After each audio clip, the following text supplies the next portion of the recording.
Let's Go Live. I'm Maddie. I'm Greg, and all together now, we are live! We are in the middle of our ancient Egyptian adventure. And today we're going to be sailing down the River Nile to find out what life might have been like in ancient Egypt 5,000 years ago and discover some of the things that the ancient Egyptians invented.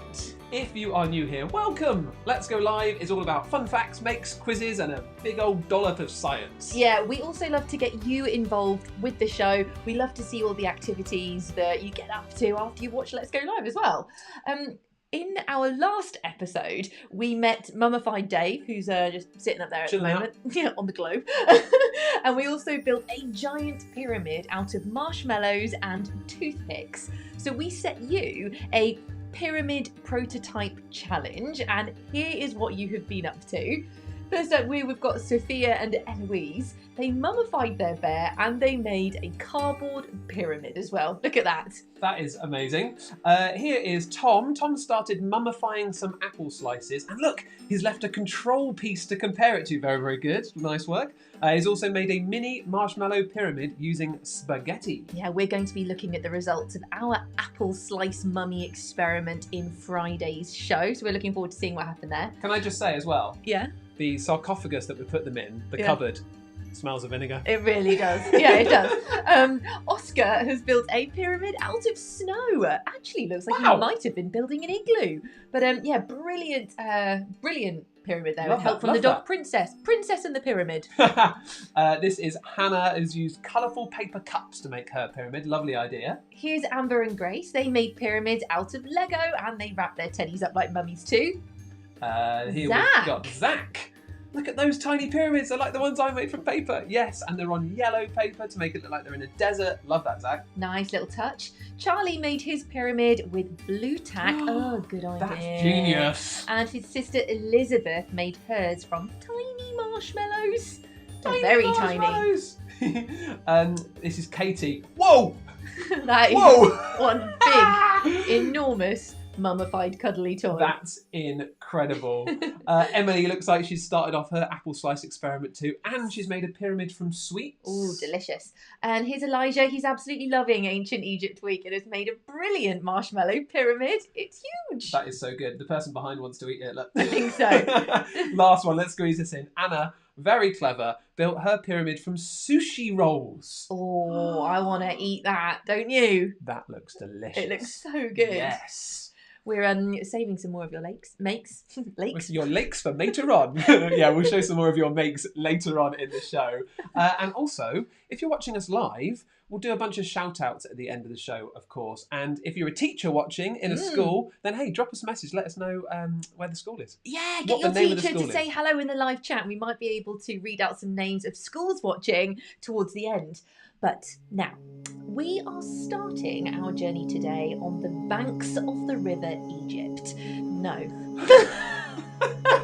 Hang on. Let's start that again. Here we go. Wait. We are starting our journey today on the banks of the River Nile because it's one of the reasons why the ancient Egyptians were so successful. They were around for more than 3,000 years, so they must have been doing something right. Yeah, the River Nile was the reason why the first farmers settled here in the first place. The River Nile was used for catching fish and birds to eat. It was a place to wash clothes and bathe.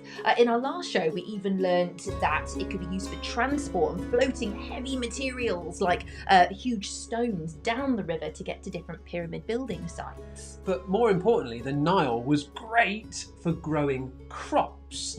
And at the time, a lot of the land in Egypt was really difficult to grow crops on. So having access to water was really, really helpful. Really smart move. Yeah, we've got a more modern photograph to show you here, but you can see how much more green and lush the land closer to the River Nile is. But here's the thing, the River Nile, it isn't a little pleasant trickling stream though. Oh no. It's absolutely huge. So big. Yeah, so Should we big. tell them the fact? Yeah. Go on. Go on. Oh, it's so big. It's the longest river in the world. Yes! You want a fact bomb? Thank you so much. That was quite a fact bomb. The longest river in the world, the River Nile. I think we've never done a week that's been packed with so many fact bombs. Yeah, we're learning lots of interesting things. We've learned so much right in this. Yeah. It's a very powerful river too, and at the time it would have burst its banks and the River Nile would have flooded the farmers' fields every single year. Now, when you hear floods are quite often a bad thing, but actually the flooding here were really, really useful for the ancient Egyptians. And they were very smart and they used that floodwater to their advantage. In the UK, we have 4 seasons. Can you name them? We're supposed to have 4 seasons. All right, you lot help me. Okay, what are the 4 seasons? We're in winter. Yep. Right now. After winter comes spring. Nice. After spring comes summer. Yeah. And then the last one missing is autumn or fall, if you're in the States. So we have 4 seasons, but the ancient Egyptian farmers, they marked their year with 3 seasons. And those 3 seasons were all to do with the flooding of the River Nile. So let's go through those 3 seasons. Yes. The first one runs from June to September. It's the flooding season and it's known as Arket. This little sketch here helps us kind of get a sense of it. So this is the flooding season. There are lots of floods. No farming can be done. So this is when the workers would do other jobs like fix their tools, look after their animals, and work for the pharaoh doing things like building pyramids and temples. The next season was from October to February. This was the growing season and it was called Peret. Here it is here. So after the floods, the flood water would leave behind a really rich, dark, damp soil. So this is when the farmers would get into those fields along the Nile and get ploughing and planting. And they grew all sorts of fruits and vegetables like melons and pomegranates and figs. Oh, some of my faves. Wow, awesome. But the most important crop that they grew was grain, right? They used grain to make bread to eat, and they used grain to brew beer. Now, actually, the ancient Egyptians drank way more beer than they did water because the water would normally come from the Nile. That's not going to be the best thing to drink. No, not straight from the river. Time for my fact bomb. They actually paid some of the people who were building the pyramids in beer. There you go. Grain was, it was a source of money and income. Okay. Final season then. Right, so the last one is called Shamu. So this is March to May and it's known as the harvesting season. So by March, the crops were fully grown and they were ready to be harvested. So this is when they were pulled from the ground before the floods would return again. And crops like grain would be stored so that they had enough to eat until they had more crops to grow the next season. Right, so we mentioned the growing season. We did. That was Peret. So that's when the floods have gone. Yeah. And what you've got is they're still going to need some water to grow the crops themselves. Right, eventually the fields will dry out. So let me show you this amazing picture. This is ancient irrigation, right? To help the farmers, they built these mud brick reservoirs, like man-made lakes where they could keep some of the floodwater inland, and they would then build canals to get the water from the reservoirs and the River Nile as close to the crops as possible. Nice. So you're bringing the water to your crops rather than having to go back and forward fetching water from the Nile all the time. Yes. Which would have been exhausting. Plus, the ancient Egyptians made an amazing machine called a Shaduf. Now look at these pictures because you can actually see the Shaduf in each of these pictures. See if you can spot it. So it's there in that one, but now let's go to the next season. Yeah. And it's there in that one and it's being used. And now the next season, there it is again. I can see it in the corner. So let me show you this in close-up. This is a Shaduf. Here it is. And it's a brilliant, brilliant way to get water out of the canal in an easier way. They didn't damage your back, I guess, essentially. Yeah. But we thought, what better way to show you a Shaduf than to make one? Okay. Here it is. Proud of this one. Here we go. Here it comes. Okay, that's going to be our river bank. Hey! Here's the Shaduf on the river bank. Nice. We're going to pretend that the table is the canal with the water level. This is our flowing river down here. Okay, so what you've got is you've got this long beam here, right, against a kind of cross beam. So it's a long pole balanced or hanging from a cross beam. And then at the end of the long pole here, you've got a big heavy weight, like a big rock, like this. And at that end, you've got a bucket. So this is what happens, right? The person, and there's us, there's Maddie and Greg. So What they would have done was, you're tangled? Yeah, just a bit tangled, sorted. Okay. All right, sorted? Yes. So they would pull down and the bucket would go down into the canal. So let's have a look at that from the side. There it is. My bucket's spinning a little bit. There we are. Don't want to get this wonky. That's better. Okay, let's take it back up again. Let's go back from the top. Yeah. Ready? Cool. Right, so what they do is they pull down, right? And that would pull the bucket down into the canal. Yeah. And then they'd fill the bucket up with water from the canal, right? They'd dunk it into the canal. But for now, I'm just going to do this. Yeah, that's a bit easier. We don't have a canal to hand. No. All right. Now, this is the brilliant bit. It's helped by this big rock, this counterweight at the back of this lever, this top arm, and they can very easily lift it back up again. Okay. Yeah, so I'm not really doing anything right now. I'm just holding the string. Brilliant. Lovely bit of engineering. And then they could use a string or just move the bucket themselves to move it over. They could then put that water on the back of like an oxen, right? Or like an animal to carry it. Or they could just swing it right over to the field and just empty it onto the field. It's a lovely, lovely system. It's brilliant. So rather than having to heave the water out of the river themselves, they've got the help of the counterweight that's sort of doing all of the hard lifting for them. Yeah, isn't it great? Yeah. So we made ours just using sticks that we found outside and rocks and string and some sand and some glue. But if you want to have a go at making one, just use stuff you've got like around the house. So you might be able to use cardboard tubes. You might be able to use like a wooden spoon. Oh, look at that. Yeah. Ha, nice. You might be able to use like cardboard tubes, or a wooden spoon or anything really. Mm-hmm. Yeah, it's a fun little make. We affixed ours to the bottom of this tray just using some blue tack as well. But yeah, definitely see what you can come up with. And if you do, get a grown-up to take a photo, send it to us. Here's our email address, helloletsgolive@gmail.com. Okay, so I'm now going to empty some of my water, I think. Yes, we didn't think about that. All right, there you go. I'm going to do a close-up of you doing it, just because, why not? We've got the camera, let's use it. All right, I'm going to pop the Shaduf away. Yeah, I'll pop the bank away. See you later. Lovely. And move that water. Nice. So we know the River Nile provided water, fish, birds, crops. It was good for bathing and transport. If that wasn't enough, there is something else that the Nile provided the ancient Egyptians. Do you know what this is? What is that? Okay, so you've got water down at the bottom, so it's growing at the side of the Nile. It looks like a big grass or something like that, doesn't it? Yeah, that is papyrus. And papyrus is a type of reed that grows near rivers. But nowadays, papyrus is quite rare, but loads of it used to grow along the River Nile. And the ancient Egyptians called it the gift from the Nile because it was so important and useful for them. I love that. The gift from the Nile. Yeah. Now, at the time, papyrus was eaten. Yeah. And also you could twist it into rope. You could weave it together into sandals or baskets or mats or toys. You can even make boats from it. Yeah, so many uses. But you might already know the most important thing that ancient Egyptians used papyrus for. What was that? You know it, shout it out. They're yelling it out. Yeah, it is paper. The ancient Egyptians invented a way to turn the papyrus plant into paper. In fact, the English word paper comes from papyrus. Another one. See? So many. Paper comes from papyrus. Learned so much this week. No. So much. Okay. But how do they make paper? To make the paper, they would take the stem of the papyrus, right? The long bit, not the fluffy bit at the top. They'd take the stem of the papyrus, and they'd cut it into thin strips, and they'd lay them side by side by side. Yep. Then they'd use some resin from the papyrus, right? And they'd kind of like spread it on top of it. Like a sticky glue. Like resin. A sticky glue to stick it together. Then they'd take a second layer of those strips and they'd put them the other way, right? Yeah. So if the first layer goes like that, the next layer goes like this.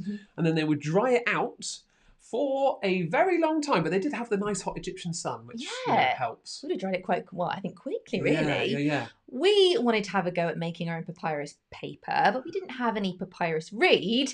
However, we do have some strips of brown paper and a mixture of water and PVA glue here. It's sort of like a sloppy, gloopy mixture. Would you like to know? Well, actually, would you like to see what it turned into? Oh, okay. Yeah. Right. It turns into this. Aha! Here is some of our homemade brown paper papyrus. Doesn't it look great? It is so good. Do you want to know how to make it? Let's get messy. Come on, then. Okay, so first up, I have prepared a surface, and this surface is just a tray, and then I've popped some silver foil on it, but you could use baking paper or something like that. And I've already prepared some strips. I had some sort of parcel paper, but you could rip up brown paper bags, or I mean, you could use newspaper if you wanted to. Any recycled paper is perfect. Yeah. Okay, and then here I've just got the gluey mixture, and this is equal parts water and PVA glue. But you can look at recipes that use water and flour too, if you don't have that. I'm going to do the messy thing. Yeah. Okay, what you're going to do is you're going to get your strips, and you're going to dunk them in your gluey mixture, and then sort of like squeeze out some of the excess, and then you're going to lay it. Let's go this way first. And then you're going to lay it in one direction. Choose which way you want to go. Great band, that. Yeah. One direction. And then, I missed them. just showing your age. And then get another piece of glue. That's it. Get rid of some of the excess. And then you're going to lay it over the top of the first one, but just slightly overlap those edges. Now let's just do one more. Just to sort of like, so you get a sense of how it's done. That's it. Get rid of some of that excess glue and then just overlap the edges. And you want to do that till you go there, fill the whole of your surface or make it as big as you want.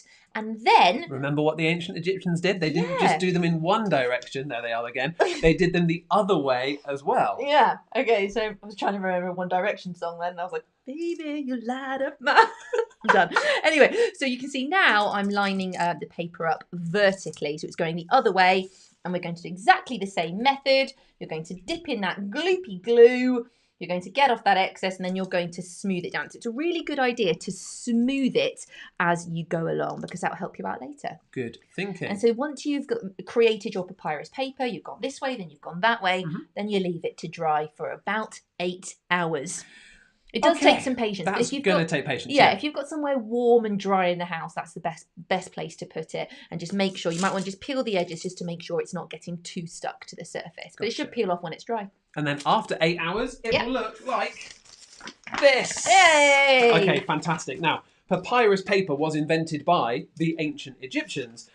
Before they had papyrus, they'd been writing and carving mainly on stones. They were very, very skilled at doing that. But it took a long time and it was really time consuming. So once they created paper, papyrus, and they were then able to write messages, they were able to like make government documents, and they were able to do that. They could firstly, really quickly, but secondly, you can carry it around.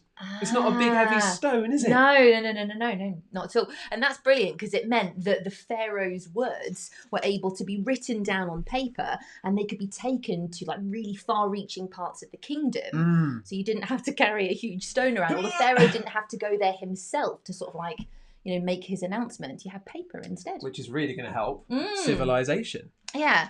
Lots of people are loving the papyrus make on the chat. Yay. Thank you to Sophia and Salaya and Nelly and Alfie. I saw someone say that they've done it with newspaper. Someone said they've done it with banana peels as well, which is an interesting one. It was originally made from a plant, so I'm sure you could sort of very carefully take off some banana skin, and I'm sure you could do it. Give it a go. Why not? Sure. We love it when We're you get all about creative. Tinkering and playing here on Let's Go Live. Yeah. But what were they writing and drawing on their papyrus? Do you know what we call the symbols written on papyrus? Here's a picture of some of them. So this is just one way the ancient Egyptians wrote a language. What are these symbols? Oh, they're yelling out again. I can hear them. Yeah. Yes, they are hieroglyphics. Yeah. Hieroglyphics, one of the earliest known writing systems in the world, invented by the ancient Egyptians. Of course. Yeah, hieroglyph means sacred carving because it was thought that this was the written language from the gods, which kind of makes sense because they're just so beautiful. Yeah. Wow, okay. Now, hieroglyphs were carved or written onto lots of different objects in ancient Egypt. Got some here. They've been discovered on stone, on wood, on pottery. They've even been seen on the walls of temples and tombs. But it was a really tricky thing to master. It was not easy. The people who wrote hieroglyphics were called scribes. And you had to go to a special school to do all of your training. So children who were training to be scribes, they would practice for hours and hours, years in fact, just practicing on their papyrus paper or carving into little bits of rock or broken pottery.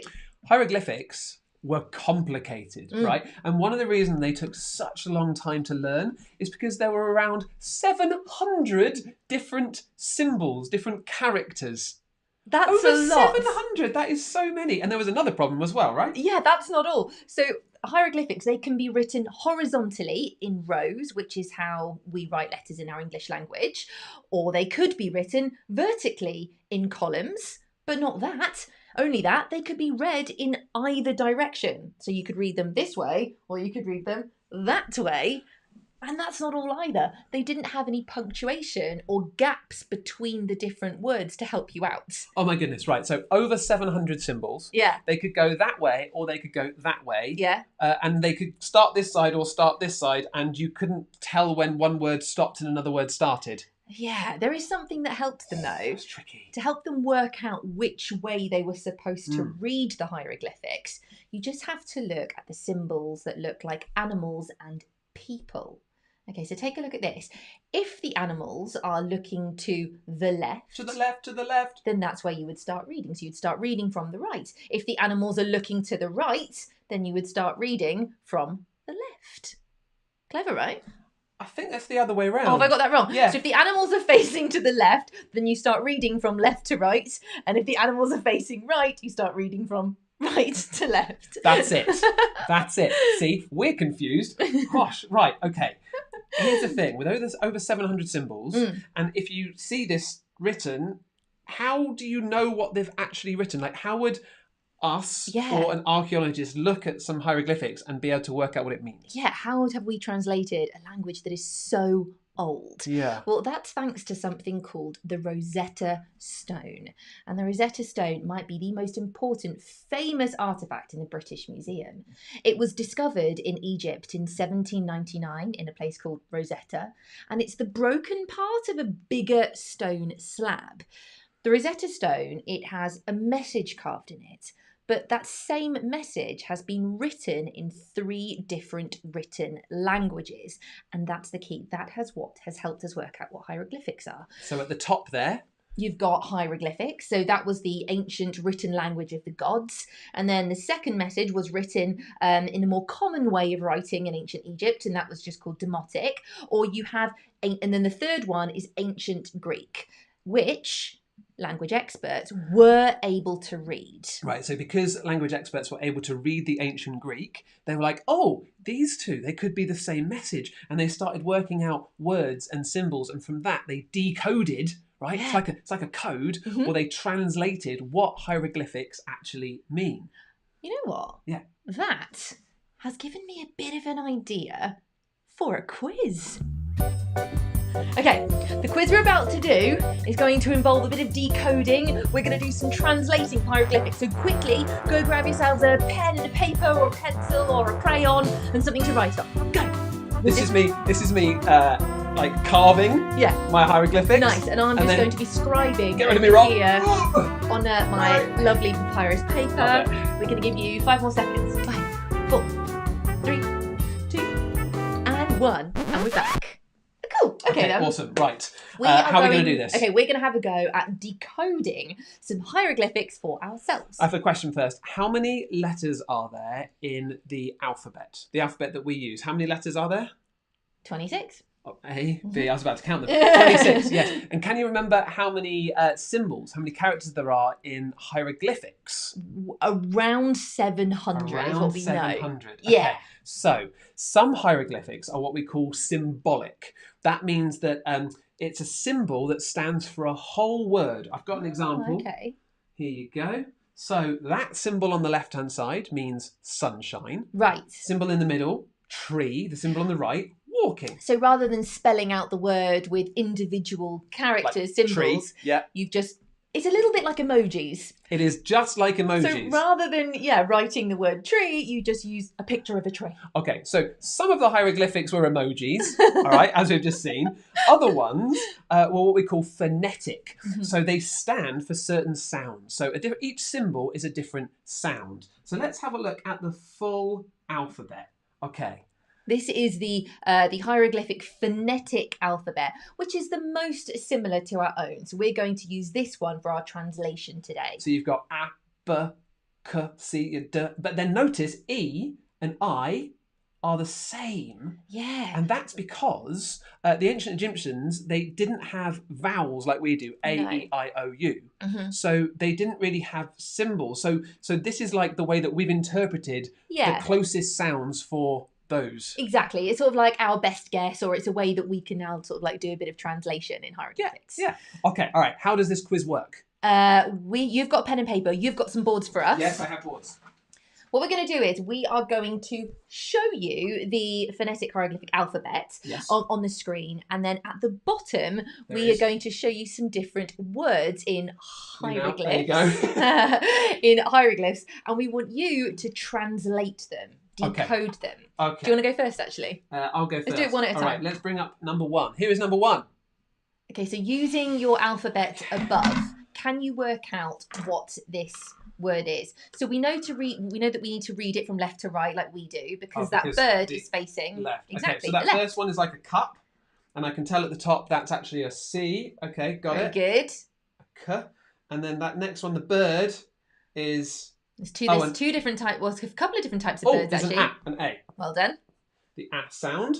And then that last one is... Oh, it's a T, so it's a T sound. T, yeah. Okay, because this is phonetics. And that spells, thank you very much, cat. Oh, very good. I like that you avoided actually drawing the hieroglyphics there. I was going to, wasn't I? Yeah. Yeah, and then I saw the bird and I was like, I don't know how that's going to go, to be fair.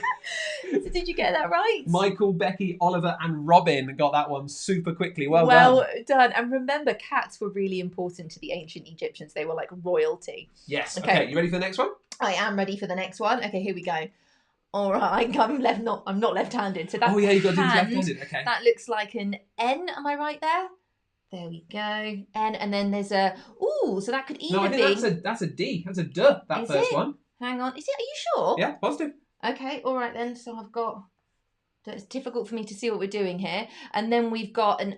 Okay, so then we've got either an I or an E. Not sure quite what yet. Then that looks like some sort of S. Yeah. And then we've got another I. E. Then we've got an R. And then we've got a T. So that's his...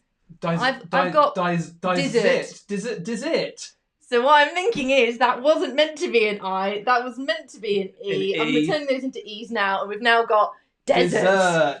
Dessert. Sorry, I mean, I'm always thinking cakes. Yes, desert. Desert. There we are, okay. Here you go, I've got the translation of that one there. Okay, Who got that one? Who we got for that one? Lily, Lewis, Jake, Juliet. You were the quickest. First 4 in there. Good work. Well done. Your go. Okay. All right. Here's mine. Do another. Brilliant. So you've got a squiggly line first. Squiggly line is the phonetic for N. That's an N. Perfect. That next one is either an E or an I. We don't know yet. That's a lion, which is actually for L. For L, for lion. And then the next one again is an E or an I. So it's Nelly, Nilly, or...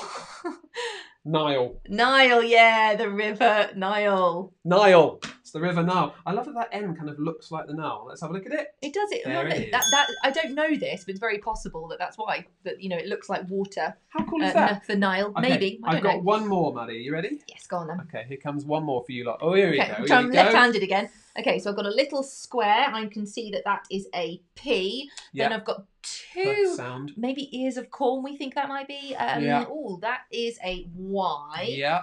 Okay, then I've got what looks like an I, so a R. Yeah, and do that there. I think I know what this one is already. Then we've got 2 different types of birds. One is an A, one is an M, and then we've got another ear of corn and the hand, which is that's got to be an I. Okay, so that's definitely pyramid. Yes, that is absolutely pyramid. Good work. Well done to Henry and Esme and Alice and Max for getting Nile on that last one. I'll have a quick look for pyramid in a second, but... We have another one for you. Yes. That's the end of the quiz, but what we're about to show you is a much longer... It's a sentence for you to try decode at home. It's a challenge. Yeah, you could call it homework, but we like to call it... Home fun. It's not homework, it's home fun. So this next one, it's not for you to do now, but what you can do is after we finish Let's Go Live, why don't you come back to this video and pause it on the screen now, Here it is. So you can just pause it there, and then we want you to try and work out what those hieroglyphics mean. What's that code? It's Well actually done a bit to... Sorry, go on. No, because it's actually a clue for what's going to be in our Friday show on ancient Egypt. If you work it out, if you do sort of translate it for yourself, then you could always ask a grown-up to give your answer to us on email, and we'll read out some of the people who managed to translate it in our show on Friday. Yeah, for sure. Or let us know on social media. Here are our social media handles. Home fun. Home fun. That should be the subject line for actually. Home fun. So yes, well done to Caleb, Salaya, Viva, David, and everyone else who got that right in the live chat on pyramid. Good well done. work. Nice job, everybody. We had a bit of fun, didn't we, last night? We were like, let's write our own names on papyrus just to see what it looks like. Or DIY papyrus paper. Fair enough. Fair enough. Okay, all right. You want to see mine? Yes, please. Here is me. Hold that up. So you've got the phonetic for g. Yeah. And then you've got r. And then you've got an e and then a g. Yeah. Greg. Or Grig. Potentially Grig. And here's yours. This is I love my one. Yours is great. I didn't have enough space to do all of the letters in my name, so I just went for it phonetically as well. So we've got M-A-D-I, Maddie. Maddie. And you've got those two birds, which is super cool. Yeah, I loved Looks my like an one. owl, that first one. So if you have a go at making your own papyrus paper, why don't you try writing your name or a secret message in hieroglyphics on the paper too? Yeah, if you do, send us a snap of it. helloletsgolive@gmail.com. Let's do an awkward selfie with these. Let's do an awkward selfie. Yeah. Okay. Do you want to get the Shaduf? I'm gonna. All right. Good luck, everybody. Do you want the bank for it? Or are you going to hold it? I think I'll hold it. You'll hold it. Let's just hope I don't pour desert sand over everything. How should I do this? Should I go in front? Yeah, that's going to look good. Oh, nice. Yeah, nice. Turn it sideways a bit. Lovely. Look at that. Make sure you've got Maddie and Greg in there. Do you want me to hold them all over here? That's you. By the way, if you're new here, what we're doing right now is getting ready for a little picture, because then you can ask someone with a camera to take a photo with us. Okay, Why not? Ready? 3, 2, 1. It's the awkward selfie. Awesome. Love it. Awesome. Thank you. Oh, just bringing this one down here. Share them with us on social. We love seeing where you're watching, who you're watching with, and your awkward selfies are always so good. Thank you so much for joining us today. Our last episode on ancient Egypt is going to be on Friday at 11 a.m. Yes. And we're very lucky to be speaking with an actual archaeologist. So excited. We're being joined by Raksha Dave. So if you have any questions for Raksha about archaeology, what it's like to be an archaeologist, or perhaps you have a question about ancient Egypt, then we'll put those questions to her and get them answered on Friday. So any questions about archaeology, send them to our social media, which are here. So we'll see them on Twitter or Instagram. We'll choose a bunch of them and we'll see what she says. Yeah, definitely. Awesome. All right, before we head off, why don't we have a look at a few more of your makes, right? A few more of your pyramids and your mummies. Okay, Ariete, Lily and Ruben, they built pyramids with soft dough and crayons. Very good idea. Brilliant. Casey's bear has been mummified and now lives in this cardboard sarcophagus. Katie made a huge marshmallow pyramid. Look at that. That's huge. That is enormous. Ellen and Lucy have made a pyramid from snowballs. That is brilliant. Well done. Look at that, 6x6 down at the bottom. We haven't had that much snow. Wow. Oscar and Olivia. So Oscar made a snow pyramid, which wasn't quite... This is Josie, sorry. Oh, okay. Sorry, I've skipped ahead. Josie's here with her mummified teddy. Brilliant. Ewan has been out in the snow making his pyramid as well. Look at that. And Oscar, here we go. Oscar made a snow pyramid, which wasn't quite as big as the giant snowball he made with his sister Olivia. Hang on. That's an incredible snow cylinder. I don't quite know how you've made that. That's so impressive. Well done. Saxon's marshmallow pyramid looks very tasty. I mean, amazing. Sorry. Yes, brilliant. Sophie and Adam have been really busy. They've made mummified bears, pyramids, and they've also started their apple slice experiments. Brilliant. Betty's mummified teddy now lives in this huge marshmallow pyramid forever. And last up, here's Cooper, who made a giant Duplo pyramid, as well as turning his lunch into a pyramid as well. Food-related pyramids. Love that. All right, let's do a few shout-outs. Some quick birthdays. Let's see if I can find the birthday sound. First of all, happy birthday to Jacob, who turns 3 today, from his big sister Florence.